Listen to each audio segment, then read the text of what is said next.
So we have this next case where the patient, Florence, 64-year-old female from Samoan Islands, presents to your clinic, general checkup. She thinks she might need fillings because I have some sore back teeth. Medical history reveals she was diagnosed with type 2 diabetes, mellitus 10 years ago, controlled diet with regular exercise, and feels as though she is in control.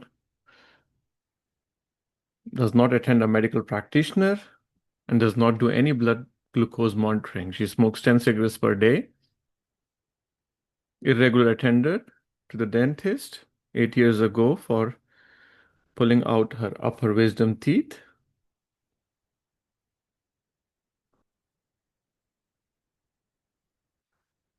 Has a bit of stress due to being an elder of the local Samoan community. She has also reported that she suffers from temporal headaches. All right. This is the clinical picture that is given to you.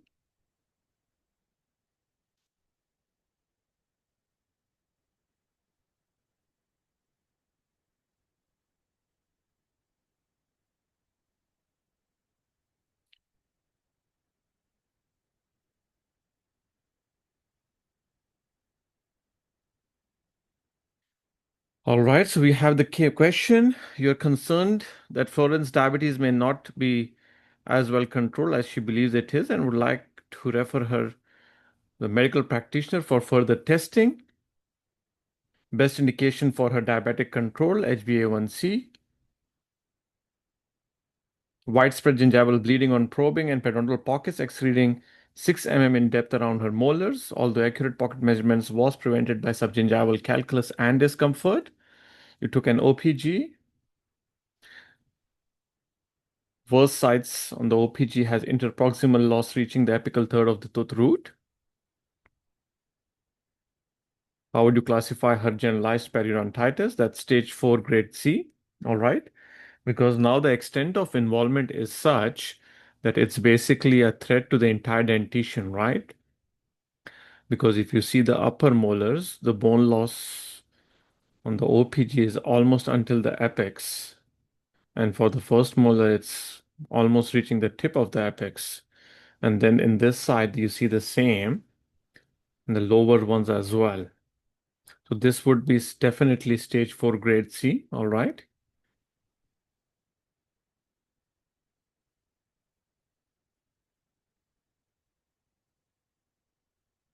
The clinical findings and the radiographs pictured below indicate generalized occlusal tooth wear. You have a bite wing of the right and the left side given to you. What radiographic feature supports a diagnosis of bruxism? So based on what you see here, you have to answer that accordingly, right? So it's been answered as C, normal enamel thickness on the occlusal surfaces of teeth 3-8 and 4-8. Okay. Now why? Because you can also see pulp stones here, right? In almost all the molar chambers, you can see evidence of pulp stone. So why not D, the radiographic evidence of pulp stones? Now, you have to look at what the question is asking you here. The clinical findings and the radiographs pictured below indicate generalized occlusal tooth wear. What radiographic feature supports a diagnosis of bruxism? All right, now bruxism is teeth grinding, right? Whether it's daytime or nighttime grinding. And you can see all of these teeth are involved except the third molars. And because it is not involved is because it doesn't have an opposing pair to occlude against and cause the adhesion. Okay. Pulpal stones can be a reason which might indicate bruxism, but it's not very specific to bruxism only. There can be other conditions, other medical systemic condition which can contribute to the development of pulpal stones, or the patient might be familial or genetic tendency to have greater pulpal stones, or it can be due to the factor of age as well. So what we see on the radiograph, because ADC has given you this radiograph and then asked you what's going on. So based on this, definitely see normal enamel thickness on the occlusal surface of 3-8 and 4-8. As you can see, these parts are not involved in the adhesion process. All right. She accepts that she might be grinding her teeth at night. What is the best initial management for sleep bruxism that you should recommend? A maxillary occlusal splint, which will take the impact of the forces and prevent further deterioration or attrition of the teeth. All right. You're concerned that Florence has poorly controlled diabetes and you decide to use adjunctive antibiotics in addition to other standard parenteral treatment. Which of the following, when taken in combination with metronidazole, has been shown to be effective in reducing pocket depths when used concurrently with scaling and route planning? Amoxicillin. All right. Similar question we had in the portal. In fact, we had the entire case in the portal, but with the OPG, it was a bit different one. All right.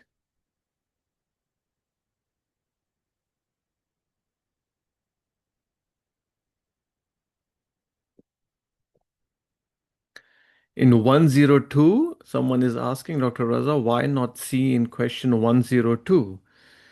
Now, basically, you are trying to figure out between grade B and grade C, right? So you can see that the patient is smoking 10 cigarettes per day, right? Which does not fall under the category of grade B, isn't it? So you need to know the features which are part of grade A, B, and C. It's there in the pedontal table, and there is 2 or 3 files for the summary of the pedontal classification in the portal as well. All right, next case. Andrew's parents are requesting a second opinion specifically regarding treatment of the space between Andrew's front teeth. The previous dentist recommended a frenectomy and said that it cannot be closed without it. He's 10 years old. Upper canines and second permanent premolars are yet to erupt. I think exact same question we had in one of the live mock exams. Andrew's anterior upper labial frenum blanches the interproximal papilla when stretched. What additional investigation should you complete to identify the cause of Andrew's problem? What we have here is Andrew is 10 years old with spacing between the maxillary central incisors and a prominent blanching labial frenum, suggesting the possibility of a high frenal attachment, number one, and underlying hard tissue anomalies such as a mesodense or an odontoma. Okay, so because the patient's chief complaint was the spacing between the front teeth, a periapical radiograph of the upper central incisor is going to be very valuable. All right.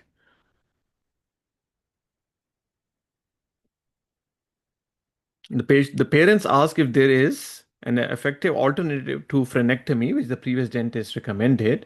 Based on the clinical picture, what evidence-based advice should you provide? Of course, wait for the Andrew's canine teeth to erupt and reassess the need for frenectomy. All right.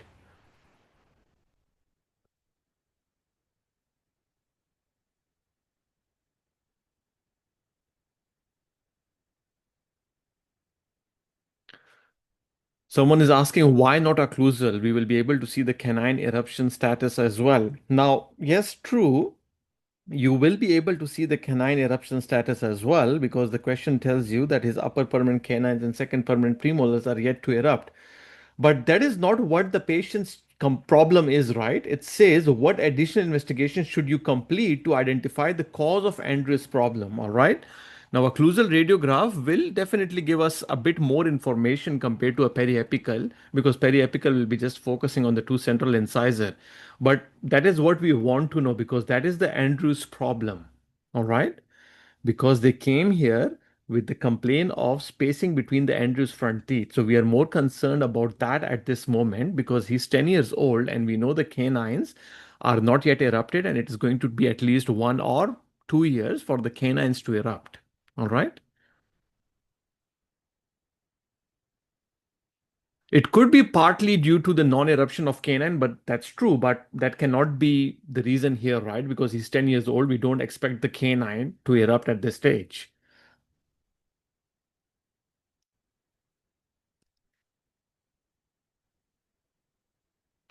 And then this question, we had a lot of discussion in regards to this question in the live mock exams as well. Why should you recommend early frenectomy in combination with orthodontic treatment? Orthodontic tooth movement is less likely to be impeded by scar tissue, which basically means why would you consider doing orthodontic treatment right after you do the frenectomy? All right. So you do frenectomy and soon start with the orthodontic treatment. So the scar tissue that forms after frenectomy does not impede in the orthodontic tooth movement.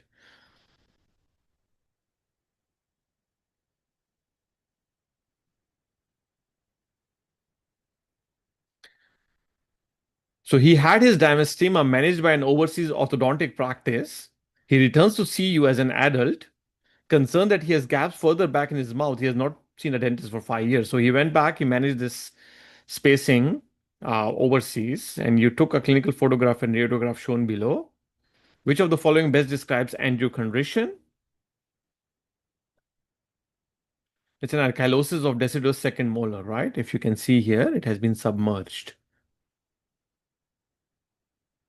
Someone is asking, so do we usually do frenectomy before orthodontic treatment? No, that's not what we usually do, but that's what the question is asking us. There is a very good and a very thorough article in the portal, mentioned many times in the WhatsApp group. Please give it a read, understand each line that is written there. It's a very important article. All right, I think it's in the revision topics, revision and articles. Please read it. All right. Whatever we mention in the WhatsApp group, it is the reason why we are mentioning those things. And sometimes the other candidates also mention that this is present in this article. Don't take it lightly. All right. Every question is important in the exam.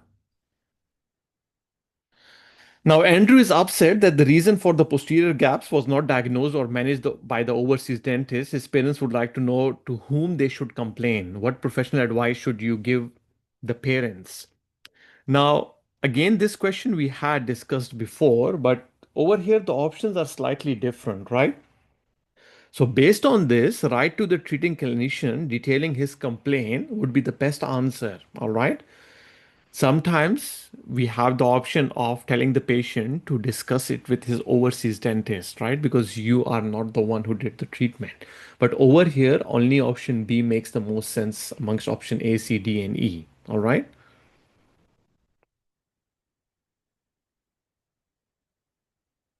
Write to the registering body in the country where he was treating, detailing his complaint.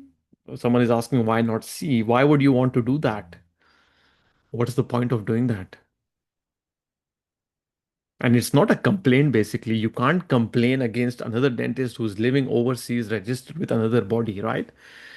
You can either ask the patient to discuss this with your treating dentist since the patient got the treatment overseas. And secondly, if that option is not there, which is option B here, write to the treating clinician detailing his complaint. So that's what you can do. Why would you mention it to another country registration body where you don't have any links to, right?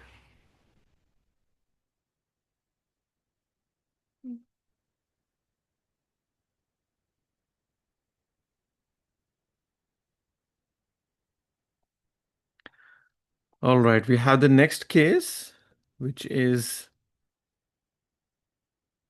Mr. Christakos, a healthy 58 years old male, complains of loose bridge which replaces some lower front teeth. He said it has been loose over the last 3 weeks. He reports that the bridge is supported by implants, but that were placed 3 years ago. The implants were placed immediately into the extraction site, and the bridge constructed 9 months later. You take photographs of the implant supported bridge and Mr. Christakos occlusion. So this is what you can see here. All right.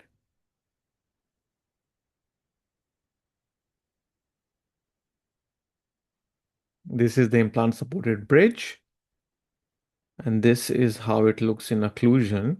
Technically, they are not even in contact with the opposing teeth. The implant bridge is a direct to fixture screw retained 6 unit bridge with 1 unit cantilever distal to the 3-2 area. You take an OPG periapical radiograph to further investigate the area of concern. Following an investigation, what is the most likely cause of the bridge becoming loose? So you took an OPG. You can see this is one implant, this is another one, and this is a cantilever.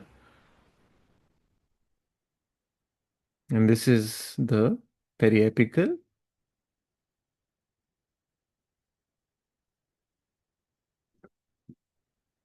So they ask you about the cause of the bridge becoming loose, right? So it's pretty much apparent here that the abutment screws are loose, right? Which is loose abutment screws. If you see here, It's very much obvious the space that you have. No, I've given an explanation. The radiograph and clinical images do not show signs of peri-implantitis, such as significant bone loss. There is no evidence of failed osseointegration. All right. The bridge has been functional for 3 years and only recently became loose, suggesting mechanical failures such as abutment screw loosening, a common complication in screw retained implant prosthesis. The cantilever design can also increase torque on the anterior implants, contributing to screw loosening. All right. So if you see here, because they have provided you these information and these radiographs to help you select an answer. And then if you see here, it's pretty much obvious that the loose abutment screws has led to the bridge become loose. All right. During your soft tissue examination, you note that the gingiva adjacent to the implants is red and swollen. In response to your question regarding his oral hygiene practice, using a manual toothbrush on all teeth and floss to clean between his natural teeth, he does not carry out any specific cleaning around the implant supported bridge. You advise Mr. Christakis to adopt specific cleaning techniques around the implants, which factor facilitates accessibility for cleaning the 3-2 area.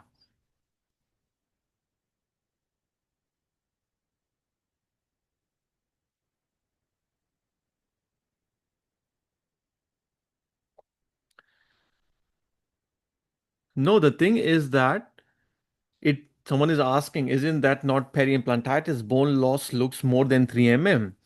It can be possibly peri-implantitis. No one is denying that. But that is not what the question is asking you, right? The question is asking you why most likely cause of the bridge to become loose. That is what the question is asking you. If he has peri-implantitis or he does not, that's not a concern now, isn't it? And you also see obvious screw which has become loose in the implants. So you go with the obvious findings that you have, right? But yes, it's possibly a peri-implantitis, but further investigation results needs to be there to conclude it, right? So it asks which factors facilitate accessibility for cleaning the 3-2 area. All right, the cantilevered pontic. So 3-2 area, because it's a pontic, to clean this implants, it becomes easier, right? Since there is no tooth over here. All right. So that's how they have answered it. Which factor facilitate accessibility for cleaning the 3-2 area? So you have a cantilever, which makes it easier for the patient to clean that. All right. The cantilever design around 3-2 creates a space beneath the pontic, making it easier to access with hygiene aids, a superfloss or interdental brush. And then you have an open contact as well. If you see, there is an open contact, but that is not going to help the patient. Why? Is because open contact doesn't really help, because if there was a tooth in place of the cantilever, cleaning the 3-2 implant would be still difficult. Now imagine if you had a tooth here, all right, a complete tooth, and you had an open contact. So again, you will have difficulty in cleaning this implant. So the main reason which is actually helping you clean this implant is the cantilever and the space between the cantilever pontic. You plan to advise Mr. Christakis on oral hygiene techniques for cleaning around his implants based on the limited evidence available, which cleaning method is considered best practice. An interproximal brush, of course, the gold standard for cleaning around implants, okay, especially when space allows, such as in this case. You decide to refer Mr. Krista to a specialist periodontist for surgical access and mechanical debridement of the 3-2 implant surface. Which of the following mechanical debridement techniques is most effective? Debridement with plastic curates, all right? We had almost a similar case in one of our case discussion we had previously. How do adjunctive therapies assist in the management of periodontitis of Mr. Christakis? It influences the microbial flora, all right? Adjunctive therapies are antiseptics like chlorhexidine and local antibiotics, all right? It helps modify the microbial environment around the implant.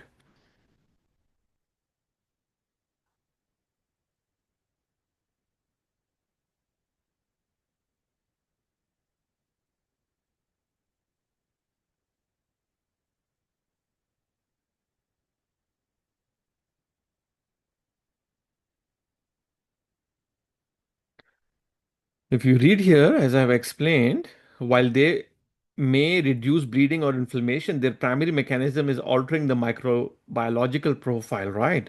So they are not going to reduce bleeding on probing score as such directly. And they do not regenerate periodontal tissues nor significantly modify host immune response on their own. Host immune response, which option D means that the patient immune system becomes stronger to fight off the germ. That is not what the local adjunctive therapies do. Okay. It only influences the microbial balance around the area where its application has been taken place.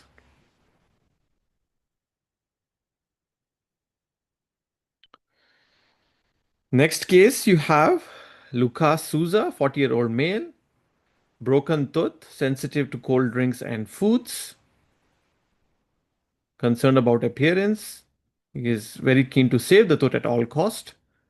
Mild asthma controlled with an inhaler, combining steroid and long-acting beta agonist medication, Symbicort. All right.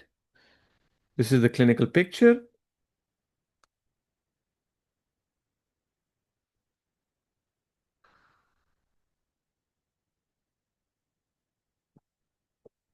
Lucas symptoms suggest a diagnosis of reversible pulpitis. What information or test is most useful to confirm the diagnosis?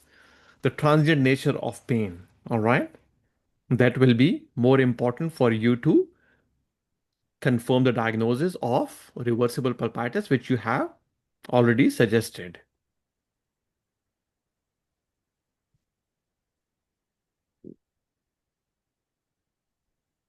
How is radiograph going to help you with the diagnosis of reversible pulpitis? Well, it will help you to see the extent of decay close to the pulp, yes, but that does not give you an information whether it is going to be reversible pulpitis or not, because even decay happening in a tooth which is quite far from the pulp or quite close to the pulp might be asymptomatic for the patient. So, what the question is basically trying to tell you, what features amongst the options suggest a diagnosis of reversible pulpitis? Okay, so sometime always try to rephrase the question, understand its meaning, what it's trying to ask you. ADC is not fooled to give you a question without further data. It's already telling you Lucas symptoms suggest a diagnosis of reversible pulpitis. Lucas requests that you provide a crown for the broken tooth, like the one in front of it. What information is needed to determine the restorability of this tooth? Depth of the fractal margin, very important to see the depth of whether this tooth can be even saved or not.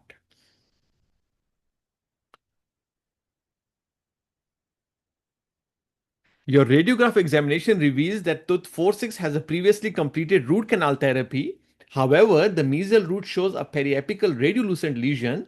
Lucas reports that the tooth is not causing any problem and he doesn't want further endodontic treatment.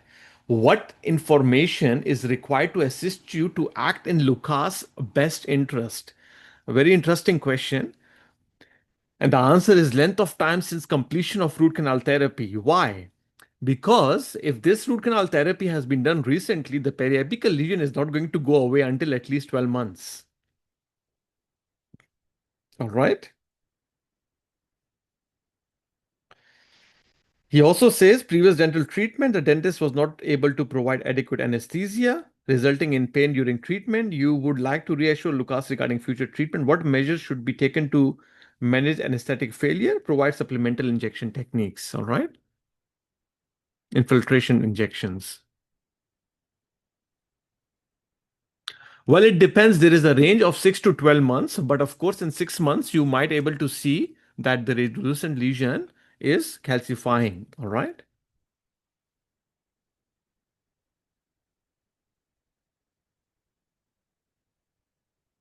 Lucas asks you if asthma can affect his oral health. He reports that he rinses his mouth after using his inhaler. What measures should you suggest to promote Lucas' oral health? Recommend regular oral examinations. All right. He's already doing a good job by rinsing his mouth after using the inhaler.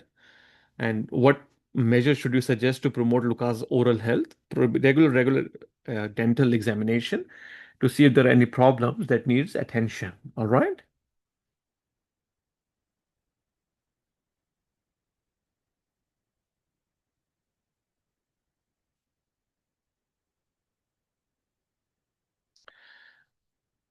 You have the next case, Audrey, 66-year-old female, toothache in 1/6, bothering her for about a week when chewing on hard food, not keeping her awake at night.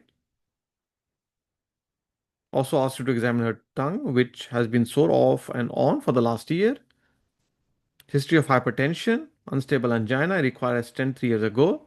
Nifedipine, calcium channel blocker, and clopidogrel, antiplatelet medication. Audrey mentioned that she is currently being investigated for general fatigue. All right. We had the same case, which we did, I think, in the second mock exam.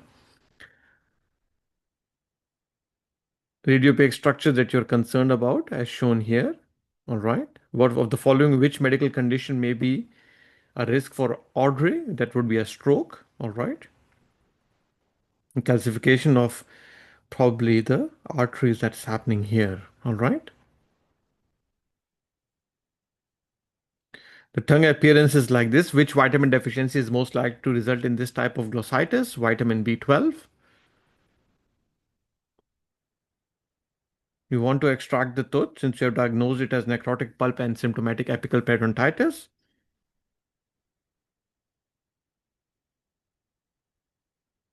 In view of the Audrey's medical history, what advice would you give Audrey regarding her antiplatelet medication regimen before the extraction? You don't need to change it, all right?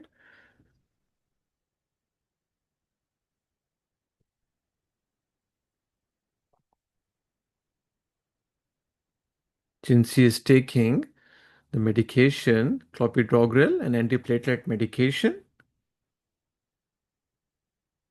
ideally, because the patient has other medical condition as well, a consultation with the patient physician would be required, but since you don't have that option, right? So you can't ask the patient to either omit or cease or half or substitute. Or A, B, C, D are wrong. That's why E is the best option here, but E might not be the best option overall if you had other options like consultation with the patient physician, all right?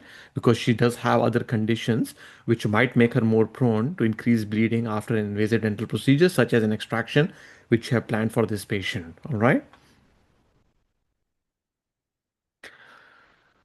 Someone is asking me, Dr. Raza, difference between intraligamentary infiltration, a supplementary injection for blocked nerve, depending on what they're asking. Yes, it will depend on what they're asking and the tooth number that they're asking, right? So that is what we had. I think someone even shared it in the WhatsApp group, the picture. We had it in the previous mock exam. When you have a failure of anesthesia, let's say lower molar, what next steps you take in sequence, right? So it has been there, discussed before. All right, and it's there in the portal as well as is in the revision folder files. Okay.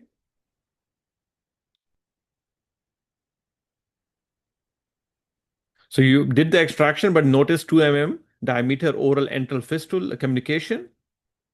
You are confident this won't require surgical management and give Audrey home instruction to facilitate the healing of the socket, thereby avoiding the formation of oral enteral fistula. Most appropriate advice for Audrey is to do not blow the nose. Okay. Which will help prevent the difference in pressure and prevent the loss of the blood clot which will form after the extraction. All right. Keep mouth closed when sneezing. That's wrong. We have to keep it open.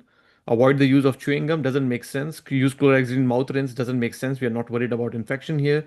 Drink warm beverages using a straw. Again, we don't really are concerned about this at this moment, right? And we don't really want the patient to use a straw because it will create negative pressure, dislodging the blood clot.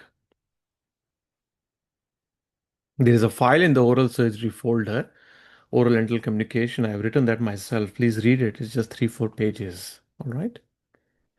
Audrey returns to your surgery 3 days following the extraction, complains of trismus. Audrey has an intestinal opening limited to 20 mm, and there is a noticeable deviation of the mandible on the opening to the right. What is the most likely cause of trismus? The most likely cause of trismus here would be an internal derangement of the temporomandibular joint.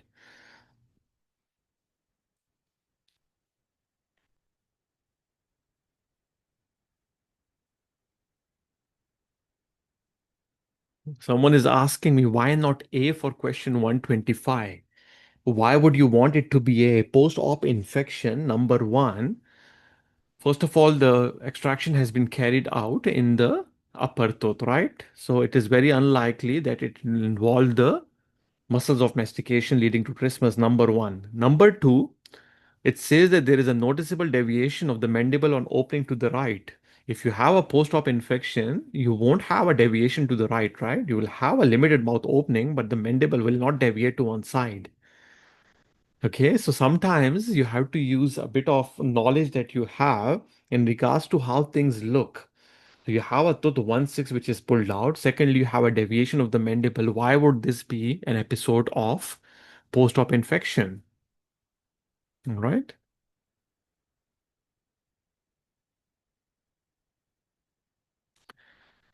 So you have next case, Maria, 72-year-old, complaining of painful gums, especially on the lower right side. She also reports that the top part of my mouth looks white and her sense of taste is normal.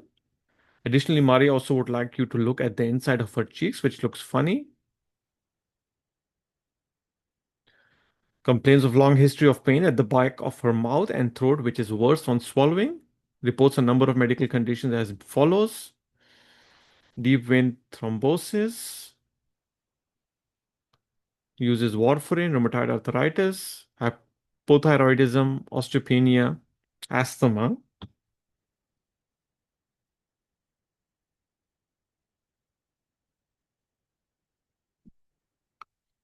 This is the OPG given to you.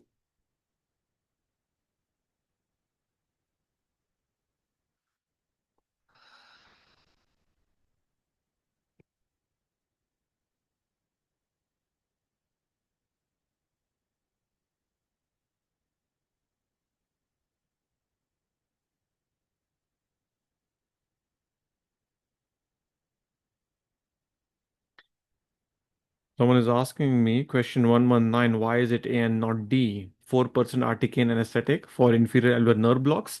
You are violating the basic principle. You don't use articaine for block injection in the lower jaw. Mentioned at least 20 times in the portal. All right.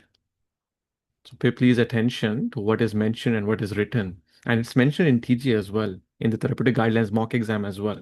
Okay. So we don't use articaine for inferior alveolar nerve block injections. Okay. Now, this is the radiograph that you have, an OPG, and the patient medical conditions. So this is the phoresis spots that the patient has on its cheek. You don't need any treatment, just reassurance is required. You want to give the patient miconazole.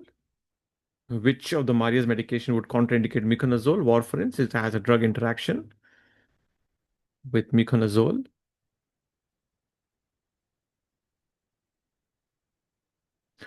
Given injection and concerned about toxicity, which of the following is most likely to suggest very early local anesthetic toxicity? Is excitability. All right.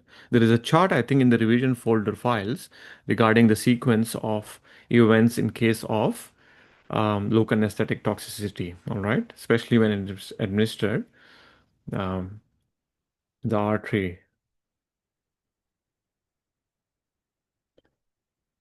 You see calcified ligaments on the OPG when you reassess it.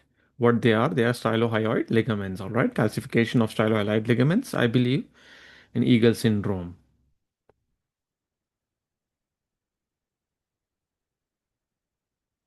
These areas are obscured, as you can see. What is the reason for that? Is that the prevent this from occurring is place the tongue in contact with the palate when the OPG is being taken. All right. We have the entire case in the portal. Okay. So I'm going fast with the questions is because this is a practice paper. You have this already.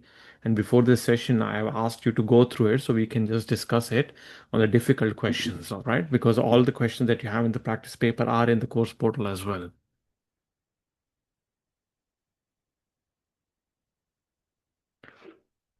The other options can you eliminate in question 129? Yes, stylothyroid, stylocricoid, and stylopharyngeal are not located here. That's the only thing.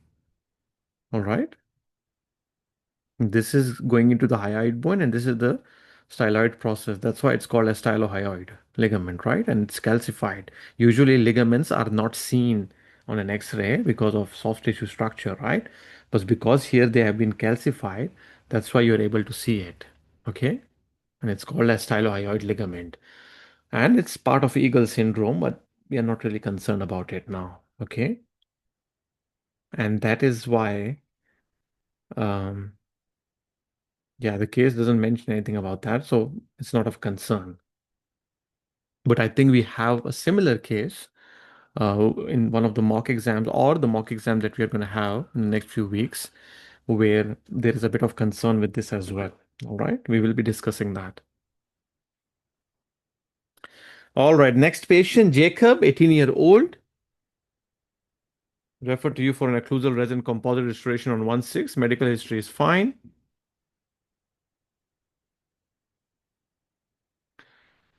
You have administered local anesthetic, placed a dental dam, isolated 1/6, and have commenced cavity preparation. Partway through the procedure, Jacob feels unwell, his skin is cold and pale, and his pulse is weak. What is the most likely reason for Jacob's symptom? A presyncope episode. What is the most important immediate action? Ensuring the patient is in a horizontal position, management of syncope. Fortunately, Jacob recovers within a few minutes. However, what sign of symptom would have indicated the need to commence CPR, cardiopulmonary resuscitation, absence of breathing and unresponsive, which means that the patient is in a cardiac arrest and you need to do a CPR. At a subsequent apartment, you are performing dental prophylaxis. The polishing cup dislodges from the handpiece and disappears behind the dorsum of the tongue. What should you do first to assist Jacob? Encourage coughing in an upright position to help the the polishing cup to get dislodged by itself. You decided to telephone for an ambulance. Which numbers will contact to ambulance services in Australia, which is 000. All right.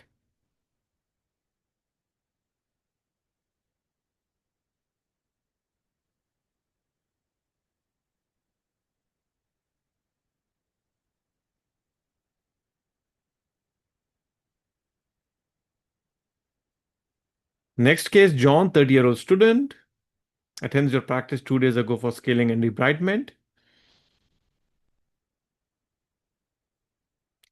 Yes, 112 is also used, but that's not the option here, right? But if you have both 000 and 112, you will go for 000.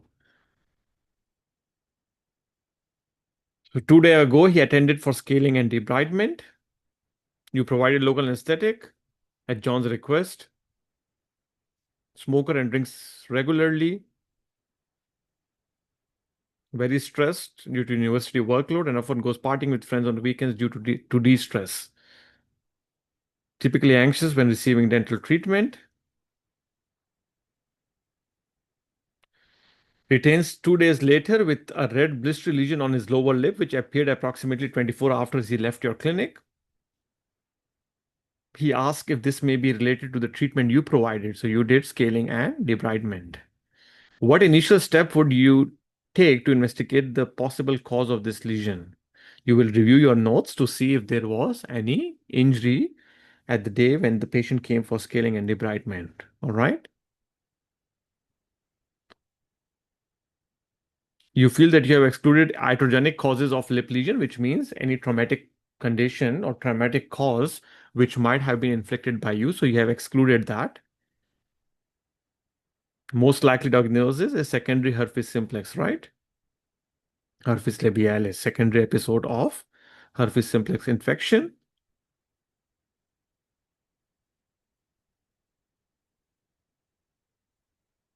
After diagnosing, what further advice would it be most important to give John regarding the lesion? It could be contagious. These lesions are contagious, all right? So viral infection. You carefully review your notes of John's last appointment and thoroughly repeat his medical and dental history. You make a diagnosis, then recommend appropriate treatment for his lip and arrange a review appointment. Due to John's initial complaint that your treatment caused the lesion, in addition to comprehensively noting all complaints, discussing an action by both parties in your records, what does the Dental Board of Australia Code of Conduct advise you to do? So once you have received a complaint, you contact your professional indemnity insurer to see what can be done next. All right? Because John has complained against you, possibly to AHPRA. All right? And You have received a complaint notice. What should you do is you notify your professional indemnity insurance, all right? Most appropriate treatment to recommend John to address for his lip lesion, acyclovir, an antiviral topical medication, all right?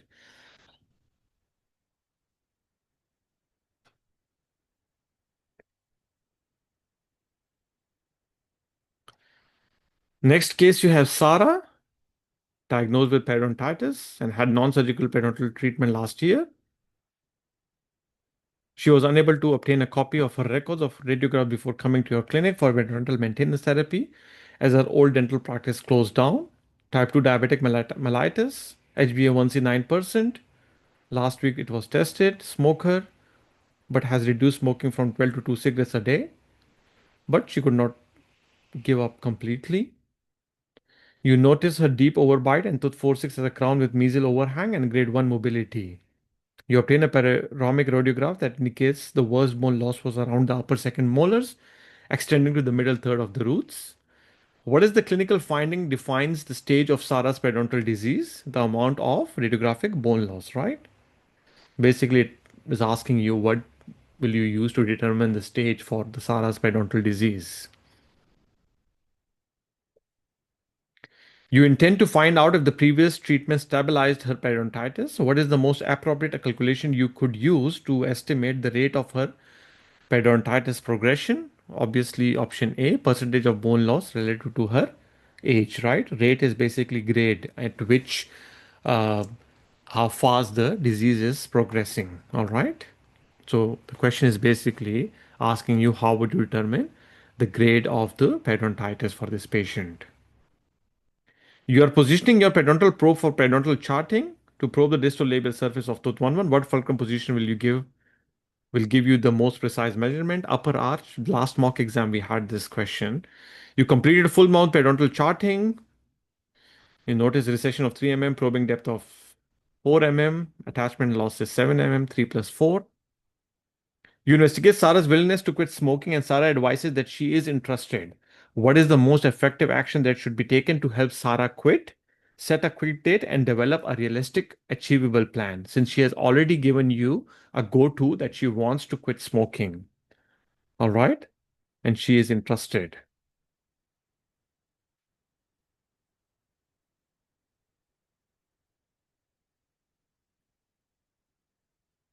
This is a pretty straightforward question. The practice paper is not really very hard. So we have other patient, Rain Ramilu, a 20-year-old male, for a professional scale and clean. History of previous methamphetamine use. He has been free of his drug use habit for 6 months. Although Rain is no longer using methamphetamine, you are concerned that his previous drug use may affect your management. What ongoing effect is most likely from his previous drug use? Behavior changes. All right. Now, there is a file in the portal in regards to management of patients using these types of drugs, right? Methamphetamine, cocaine, and all of these medications. ADC really likes this because we do see a lot of patients here in clinics in Australia in regards to these. So make sure that you have a good grip. We have these types of cases, most of them in the mock exam and the portal and the upcoming mock exam, but always have a good idea, good grip over it, all right? Especially weed, methamphetamine, marijuana, that's very important.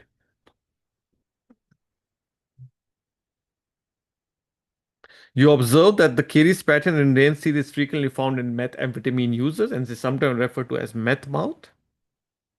What surfaces are most likely to be affected by caries in patients with meth mouth? Buccal and labial surfaces, as very clearly mentioned in that article itself. Extensive caries is commonly seen in methamphetamine users. Apart from the very poor hygiene and dry mouth, what is the other main contributing factor to Rain's caries? These patients tend to consume a lot of sweet carbonated drinks. All right. Rain's teeth are sensitive, and he requests that you administer local anesthetic for his treatment. Considering his history, what is the most appropriate choice of anesthetic? A dental anesthetic with vasoconstriction can be used since the patient has free of this habit for 6 months. But if the patient was using this, let's say, and the patient came to you, then you would not be including adrenaline or vasoconstrictor, right, in the management.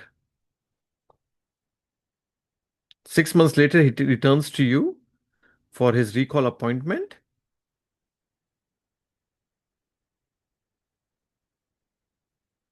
Rain has been taking please don't draw on the screen, whoever it is, right?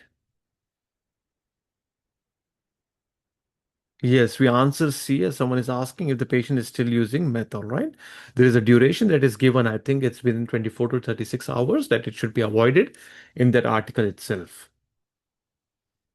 So Rain's dental treatment has been completed and he returns to you 6 months later for his recall appointment. Rain has been taking selective serotonin reuptake inhibitor to manage his anxiety and he reports to you that he has been experiencing a dry mouth. What is the main benefit of good quality saliva? Facilitate reminalization of tooth enamel. All right. So basically, it says if the saliva is good, what benefit? Good quality saliva, what benefit is achieved? It basically helps in facilitates reminalization of tooth enamel. All right. Okay. We have, I think, around 50 questions left, so we'll take a couple of minutes break now.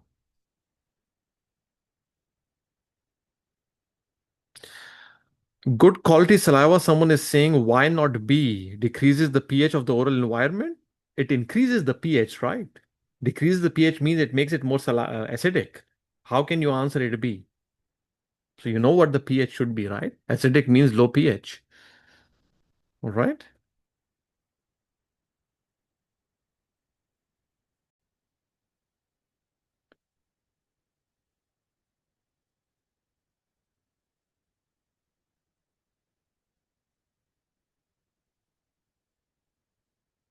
Well, if it have been increased pH, then is it a better option to facilitate remineralization? No, it would still be facilitate remineralization of tooth enamel because that's more important, right?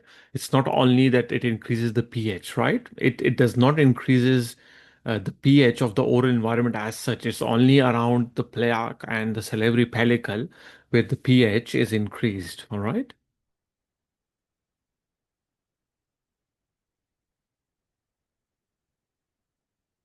Next case we have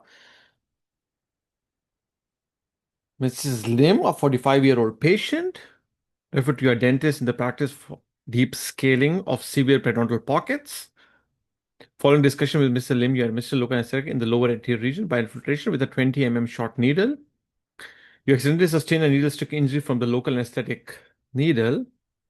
What immediate action should you take after removing your gloves? Wash the wound with soap and water, as mentioned in the appendix in the infection control guidelines. The Australian Dental Association protocol for needle stick injuries requires that you have a blood test for viral antibodies. Within what time frame after the injury should this be done? 24 hours. All right. If C is not the option in question 150, you will have other better options. So it depends what options are given, right? So you can't just eliminate one option and then say what would be the right one. Okay. So you have to stick to the options that are given. Based on that, yes, remineralization is the best, but depends on if the options are changed, you will see which option makes the most sense, right?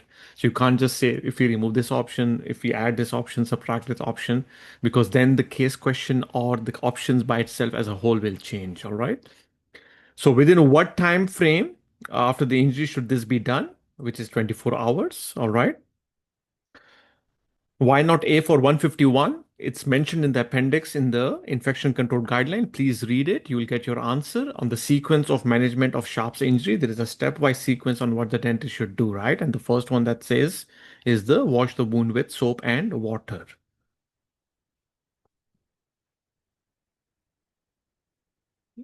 So, in consultation with your dental colleagues, you discuss how to prevent a needle stick injury after administering a local anesthetic. What is the best way to make safe a used exposed needle? So that's hold the needle syringe assembly in one hand and unscrew the needle with a needle holder, all right, which is basically the mosquito forceps.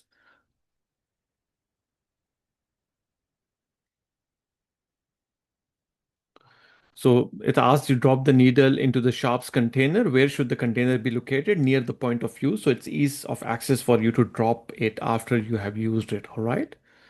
So the sharps container should be located near the point of use. Which of the following instrument is defined as semi-critical according to the Spalding classification? A mouth mirror is classified as semi-critical, all right? B and C are non-critical. D and E are critical, all right? It's the same question that we had in, I think, the second or the third live mock exam, all right? So that's why I'm going fast, because everything that we have in this practice paper that the ADC has released is already there in the portal. The purpose of this session was to discuss those questions where candidates have doubts in. Next case, 11-year-old new patient brought to your practice by her mother for a routine dental examination. This is what you see in the oral examination. What is the most unusual about the timing and sequence of Jane's teeth eruption? So you can see tooth 2-2 is not erupted, but 2-3 is erupted, right? So tooth 2-3 is erupting before tooth 1-2. It's not normal and weird and unusual about the timing and sequence of Jane's teeth eruption. What is the most significant clinical finding evident in the radiograph? Deep bite, as can be seen. All right, deep anterior overbite. Radiograph you have taken. What significant dental anomaly have you discovered? Inverted mesodens, very clearly seen.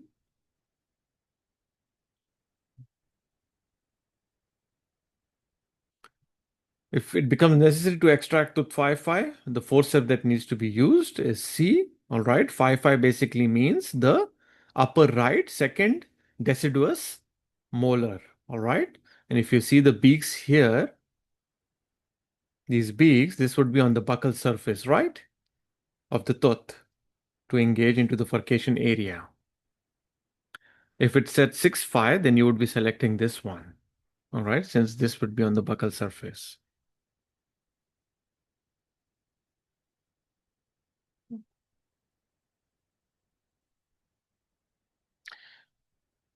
You determine that referral to a specialist orthodontist is required.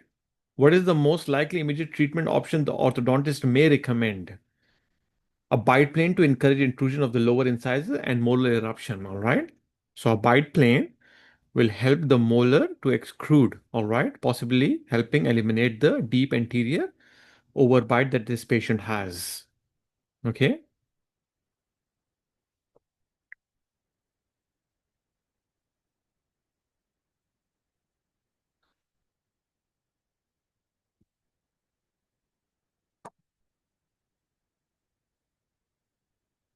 Next case, Marcus, 13 years old,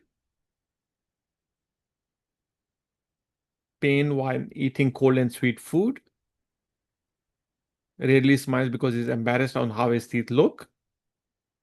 On examination, note that some of Marcus' maxillary mandible anterior teeth 1-3 to 2-3 and 3-3 to 4-3 and the four first permanent molars are affected by pitting and staining. None of his other teeth are affected. None of his other teeth are affected. Very important information. Exclude all genetic causes.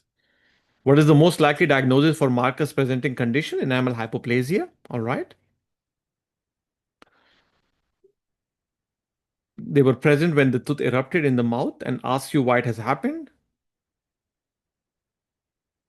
Most likely cause would be a systemic factor, possibly illness, possibly any febrile illness, childhood medication, childhood fever, any surgeries, any medical condition the patient might have suffered when these teeth were calcifying, right?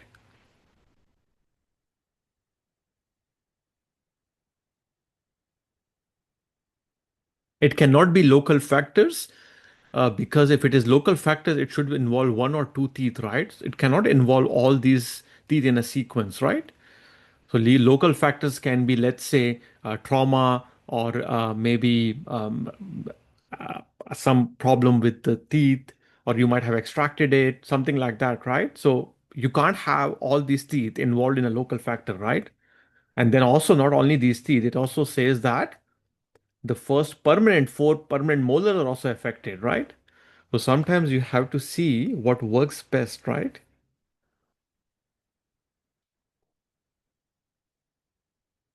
So the occlusal surface of Marcus' lower first molar, 3646, have moderate breakdown of occlusal enamel surface.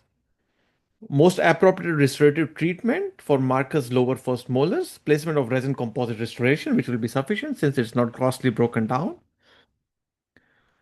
Aesthetics of Marcus' affected teeth would be most appropriate at his age for the front teeth.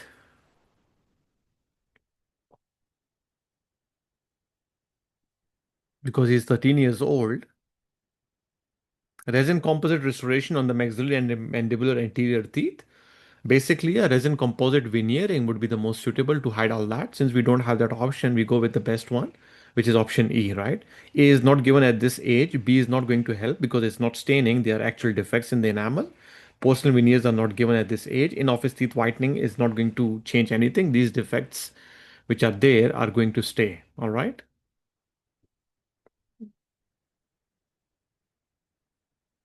Lower deciduous second molar, teeth 7, 5, and 8, 5 are still present and not mobile. They also appear to be sunken down, which is submerged. Most common cause is ankylosis of the deciduous second molar. All right. ADC for some reason has done a lot of repetition as well in these mock exams. Sorry, these practice paper.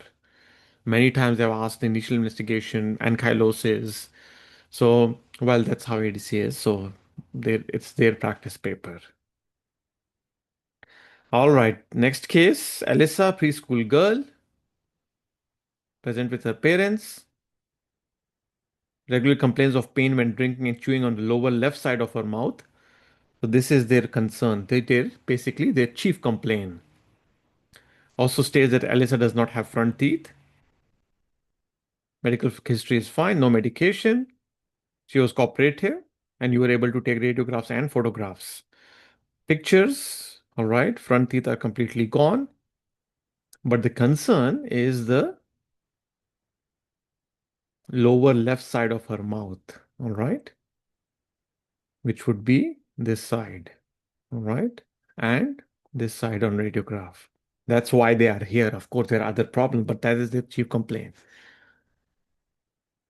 During examination, you notice that Alyssa has all her primary anterior teeth present, but they are extensively decayed. Alyssa parents tell you that she had her first visit to the dentist 6 months ago at another practice before they moved to Melbourne. The previous dentist applied fluoride varnish on Alyssa's teeth, and sealed teeth 5, 5, and 6, 5, and advised them to bring Alyssa's back for a follow-up 6 months. Based on what you have observed, what additional measures would have been most useful in this case? Implement immediate intervention and preventive measures, which means apart from the sealing that was done and the fluoride varnish, all the decay, all the cavities, and especially the anterior front teeth should have been managed at that visit as well. So implement immediate intervention and preventive measure should have been done in that visit as well when the Alyssa saw the other dentist 6 months ago. According to the intraoral photographs and the radiographs provided, what would be the Alice's estimate chronological age, 4 to 5 years age? Yes, since you see the first permanent molars are yet to erupt and not yet erupted. All right. Lower anteriors are still intact. The deciduous interiors, upper anteriors are still intact. All right. So that would be the best option. If you put on 5 to 6 years, which is the next closest best option, by 6 year, this should have been at least at this level, right? Or completely erupted.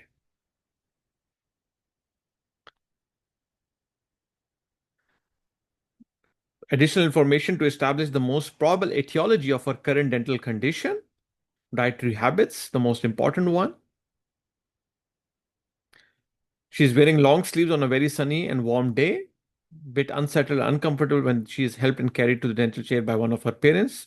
What is the suspicion? Child abuse and neglect. Pretty straightforward answer is here. And the question is pretty straightforward here.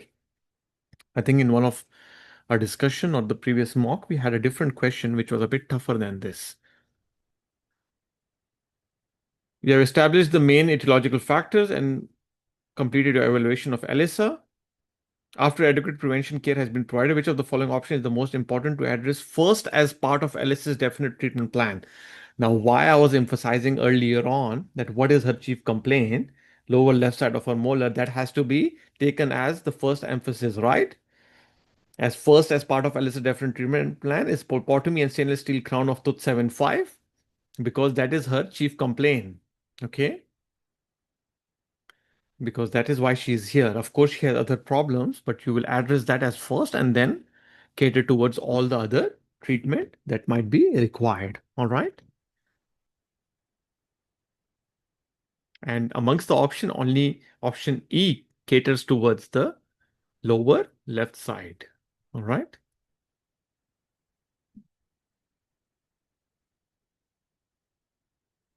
Next case, Mary Bell, 11-year-old schoolgirl, a world's front tooth, 6 hours ago, playing football in an outdoor stadium.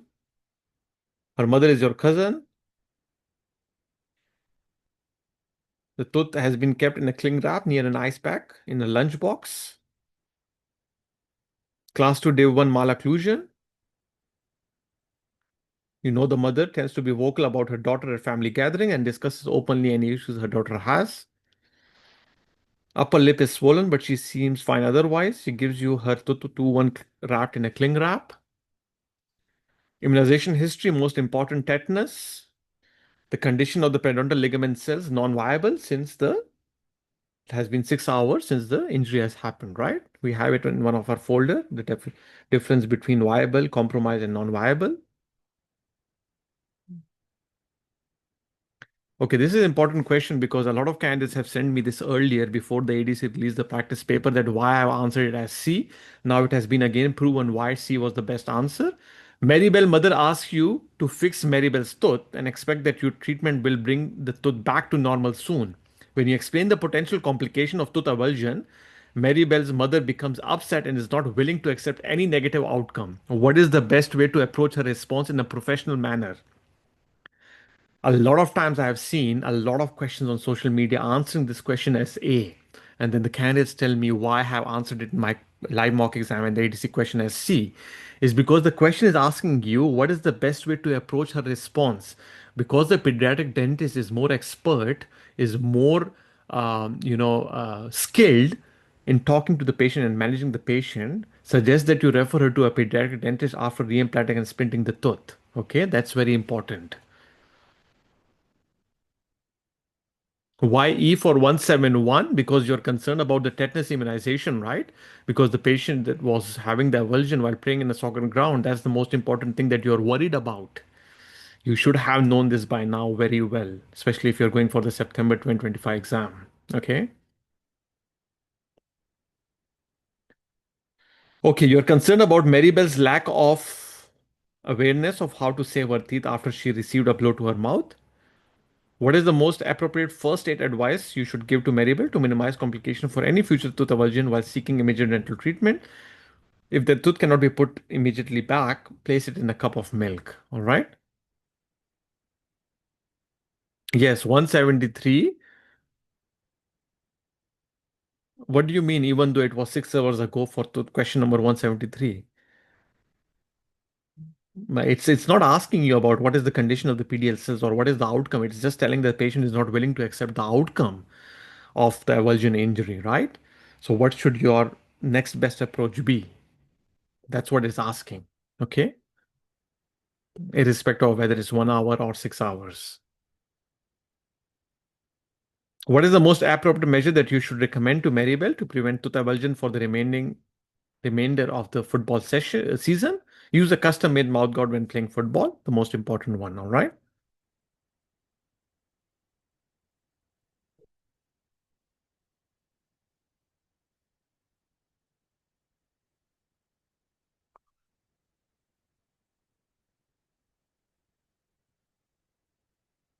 Next case, Jade, 15-year-old patient, presents to your surgery, upset about the appearance of all these white marks on my teeth.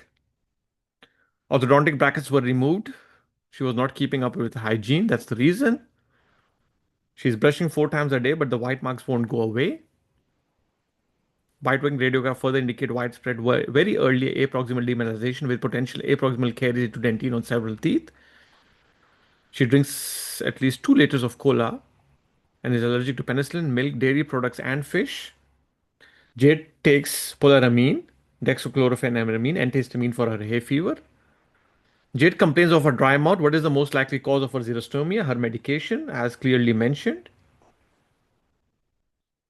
What is the most likely the main cause of the white lesion that have developed on Jade's teeth? Plaque retention. Okay. Again, the same question. Many times I see candidates The thing is, it's really good that the ADC has released this practice paper, which also proves the answers that I have given in the portal, in the mock exam, in the past questions. Why I have given them according to this?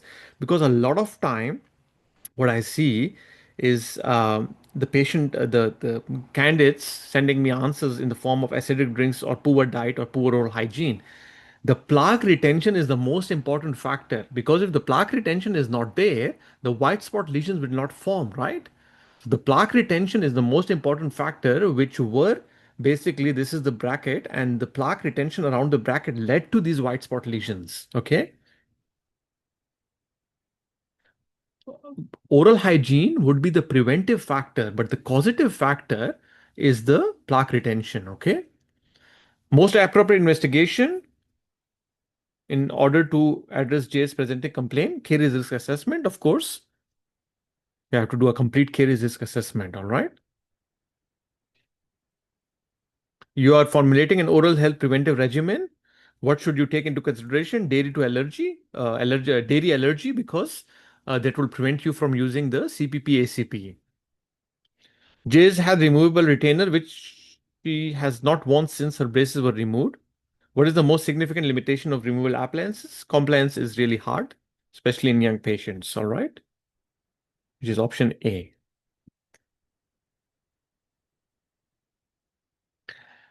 All right, visiting a local rugby club to run a campaign for oral health promotion and preventing of trauma. The team is comprised of teenagers between 14 and 15 years of age. You speak to the club manager who advises you that the players wear sport mouth guards. You notice the team consumes sport drinks before inserting their mouth guards to replace electrolytes and avoid dehydration during training seasons and matches. What is the most appropriate type of sports mouth guard for the players of the club you are visiting? Custom made mouth guards, most best. What is the most appropriate advice to provide the rugby team to prevent dental caries and erosion? Sports drinks should be replaced with water. I think I've given some explanation here. Let's see what that is. Sports drinks are acidic and often high in sugar, contributing to both dental erosion and caries, especially when worn with a mouthguard that holds the drink against the teeth. The best advice is to replace sports drinks with water, especially before inserting the mouthguard. When electrolyzed drinks may be needed occasionally for intense performance, they should not be a default hydration source, particularly for teenagers in training. All right. So that's why, if you see here, appropriate advice to provide the rugby team to prevent dental caries and erosion. All right. Now, if you give them sugar-free sports drink, they are acidic, so you're not preventing erosion, right?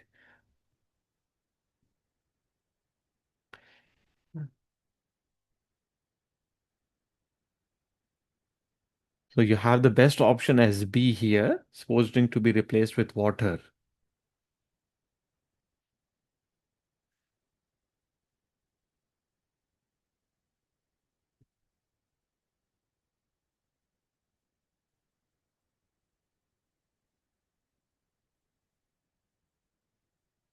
While if someone is asking if custom-made option was not there, then what is the next best option?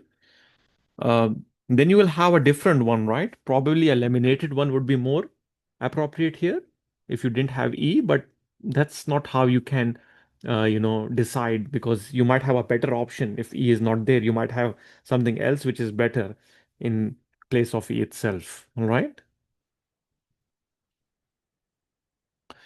If it was long training hours, unlike this one, then of course you will have different options, right?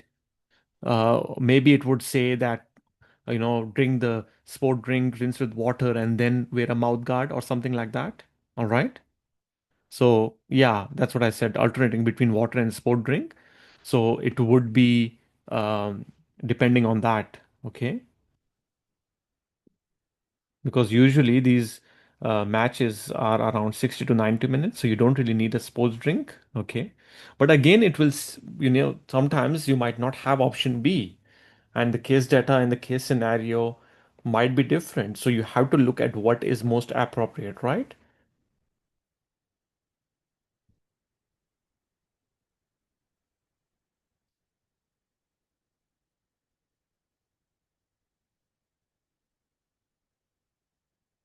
Yes, if there is a long training hour, like for example, we had a case in one of the mock exam recently, a bike rider who's riding for 4 to 6 hours daily. You can't ask him to just drink water, right? He needs electrolytes, he needs hydration as well. So in that case, depending upon the options you have, the answer selected might change. Okay. The club manager description of the player's dietary habits concern you. What is the highest oral health risk to these local rugby club players? Dental erosion. All right.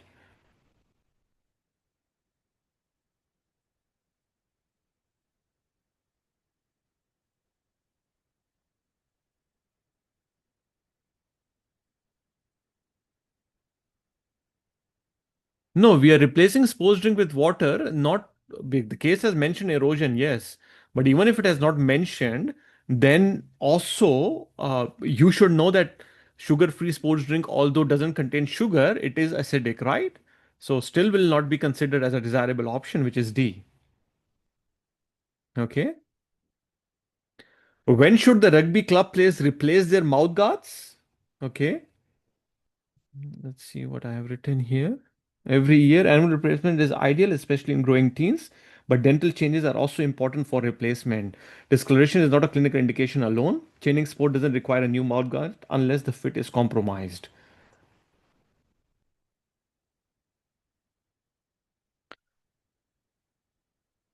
So, C is not a bad option here, but because they are growing children, uh, every year makes more sense, right? Now, for example, this was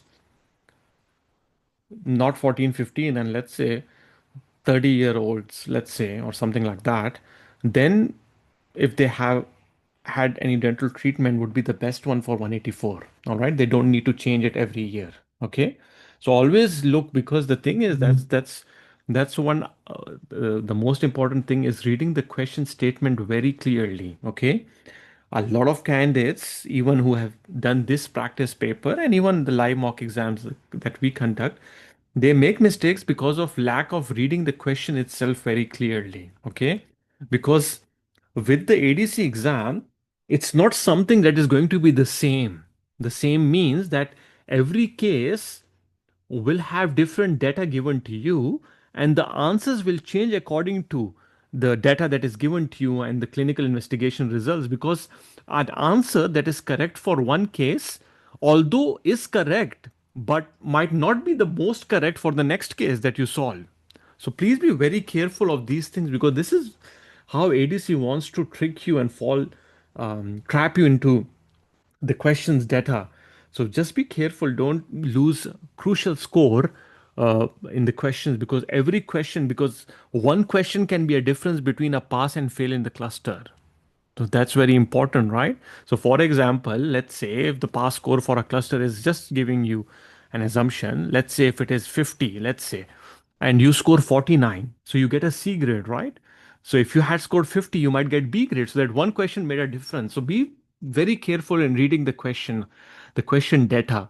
Use all the data. There is no any time limitation in exam. I've never heard anyone say that we didn't have enough time to complete the paper. You have sufficient time. Make sure you utilize them in the best possible way. What is the best halftime snack that you would recommend the players to maintain good oral health? Let's see what is the explanation given here. Yogurt-based smoothie is low in added sugar, often contains calcium and has a and has a neutral to slightly alkaline pH, helping buffer acids. Orange veggies are acidic and contribute to erosion. Caramel muesli bars are sticky and high in refined sugar. Dark chocolate, while slightly better than milk chocolate, still has high sugar and contribute to decay, especially if it remains on the tooth surface. All right. That's just the explanation for this question. Why yogurt-based smoothies have been recommended as a halftime snack. All right.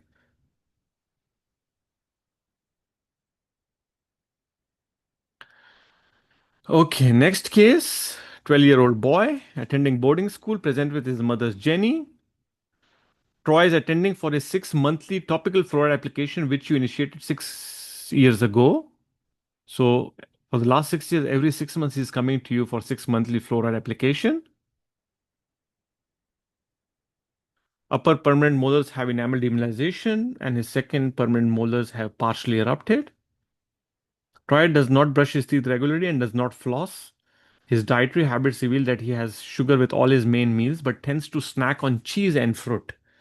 Troy also plays in the school football club and is diligent in wearing his mouth guard. However, says he rarely drinks water because always too busy and does not like sports drink.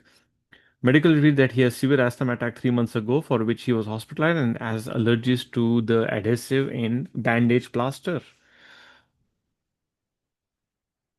In assessing Troy's oral hygiene, you notice visible plaque and staining on the labial surface of the upper teeth. You also observe that Troy's gingival margin are red and swollen, and his salivary flow appears to be low.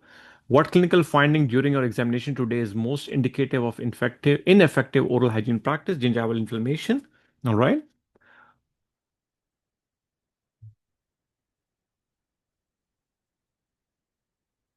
You commenced Troy's caries assessment. Which of the following factors would be considered the most effective in caries prevention for Troy? Because of his regular attendance for topical fluoride application, right? As mentioned in the case data.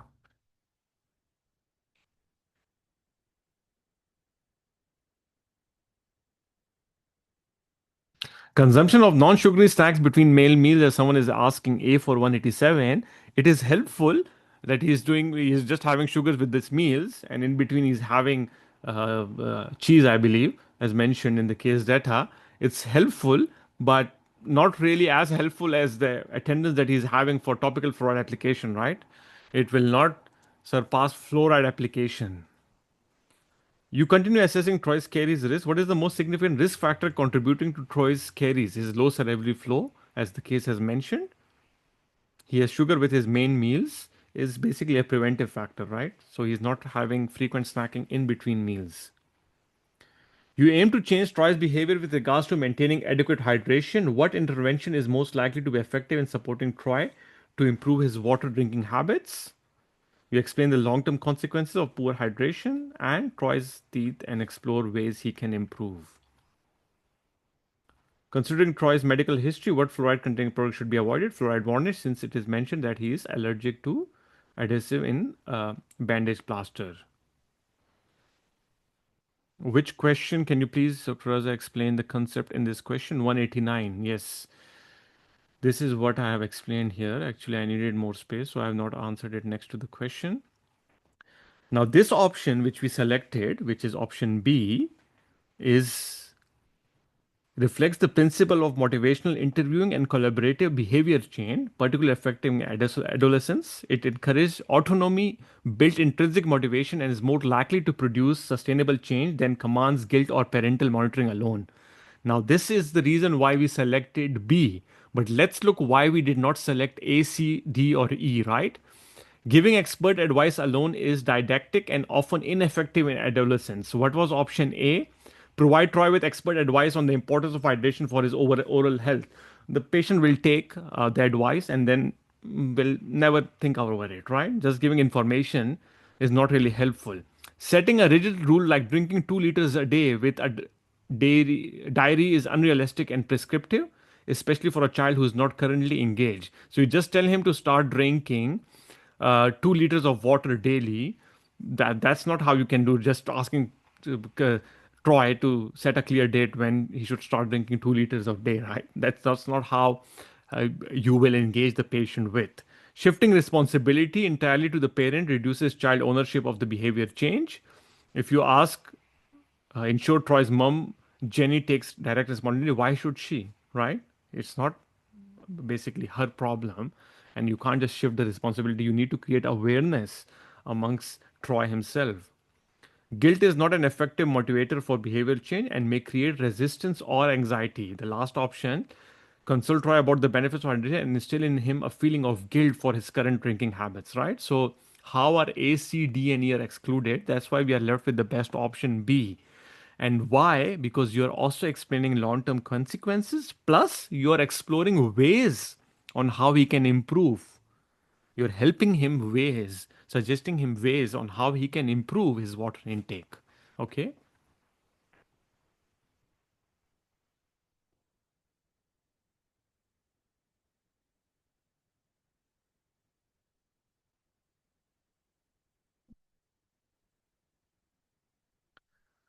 All right. Next case we have here is Mr. Smith, 62-year-old male. I'm at a stage in my life that I need new teeth. not a regular dental attender, and that he had extractions for any teeth that needed treatment. Liver cirrhosis, alcoholic for 30 years, quit a few years ago. He chooses to have a full clearance and immediate maxillary and mandibular dentures made. Because he has an allergy to the bandage, right? Someone is asking, can you please clarify how varnish can affect him? Because he has allergy to bandage plaster, and in these patients, because I believe the component in varnish and the resin bandage plaster are the same. That's why we avoid it. Okay.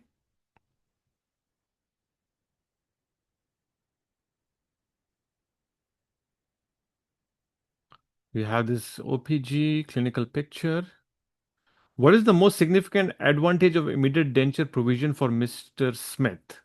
Improvement of aesthetics. So if you extract all these teeth and give him immediate denture, it will basically help with the improvement of aesthetics. All right. And I think it is explained here.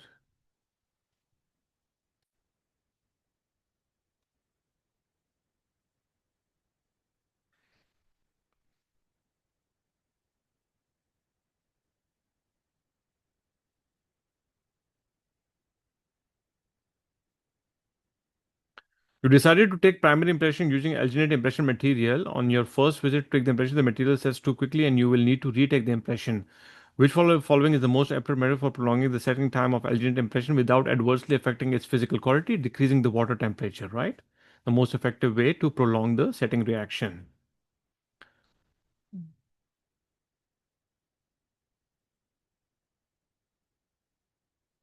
You determined that Mr. Smith currently has reduced VOD and this will need to be corrected when constructing the new dentures. What is the most effective technique to record the re-established VOD using multiple methods to verify his VOD, right? Function usually is not improved. Someone is asking when do we know when to answer function versus aesthetics. Function is not really the prime concern with immediate denture. These patients are usually there for aesthetics. All right. If this patient was just missing the back teeth, he will not even request for an immediate denture. All right. Because right after extraction, giving the immediate denture, the patient is not really um, going to be functionally satisfied because there is a wound that is created beneath the denture. Okay. So you use multiple methods to verify the VDO. All right.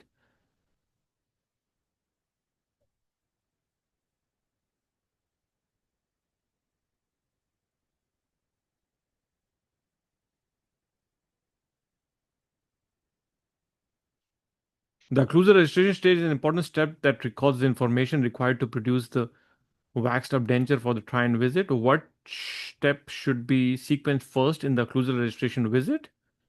So it's basically saying that the patient is coming for his occlusal registration or bite registration visit.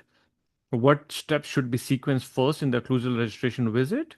All right, I think I have mentioned the sequence. Establish the maxillary wax rim height and occlusal plane. Determine the VDO. Establish maxillomandibular relationship, CR or ICP. Central relation or intercuspal position. Select artificial teeth. All right.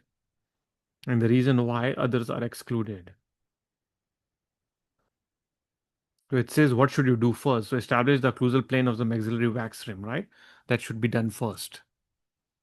You're about to extract the maxillary teeth to insert the maxillary immediate denture. Which local anesthetic is the most efficacious for removal of maxillary teeth in this case? Articaine, since the case mentioned the patient has liver cirrhosis and the metabolism of articaine does not happen in the liver. That's why we are selecting articaine. All right.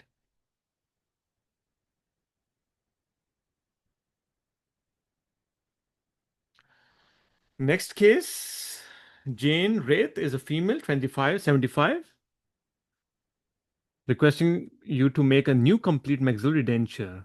Current denture is 17 years old. Chief complaints are jaw clicks when she's chewing. Corners of her mouth are always reddened and occasionally painful. Denture does not feel secure when chewing. Your examination reveals only teeth 3 to 4 3 are present. Sound with no periodontal disease. Minimal periodontal disease. Anterior denture teeth are show signs of heavy wear. Maxillary alveolar ridge is firm except in the anterior region where it is soft, flabby, and unflamed. There is evidence of angular cheilitis. All right, so a case of combination syndrome basically. Complete upper denture, lower anterior teeth present, lower posterior teeth are absent. What is the most likely cause of the angular cheilitis? Reduced vertical dimension of occlusion, all right, which leads to angular cheilitis. The clicking sound with TMD during mastication is due to the meniscus being pulled over the articular eminence. Which muscle group is most likely associated with Mrs. Raith's complaint of clicking sound with her TMJ? A lateral pterygoid muscle is involved almost with everything in regards to the disc and the meniscus. What is the primary cause of the current denture's instability? Anterior maxillary bone loss. Because if you see here, the maxillary edge will be firm except in the anterior where it is soft, flabby, and inflamed. Now, in combination syndrome cases, what happens? The lower anterior natural teeth, they occlude against the maxillary anterior teeth, leading to problems and loss of the bone in the anterior maxillary bone loss, plus causing a flabby ridge. You plan to take a set of secondary impression. Which of the following impression technique is most appropriate for Miss Raith's new complete maxillary denture? A polyvinyl siloxane, additional silicone in a compound modified custom tray, right? So you have made a custom tray already and you will use additional silicone for that, okay?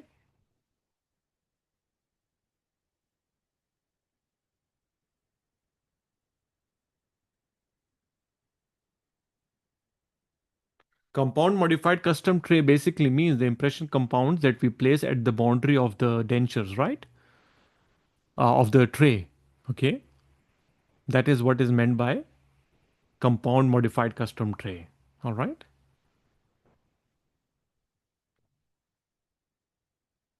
Because we are taking secondary impression for the complete maxillary denture. Yes, border molding, that's correct.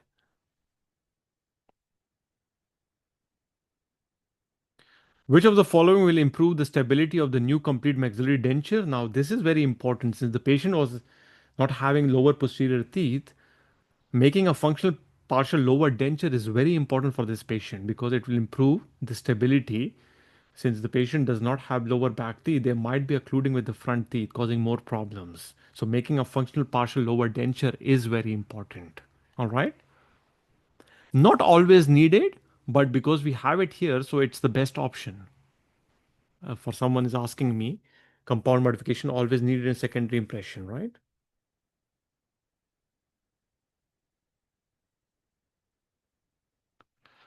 For 200, ensuring presence of post-dem seal in the new denture, this is fine, all right? This is okay, but let's go back to the case, all right?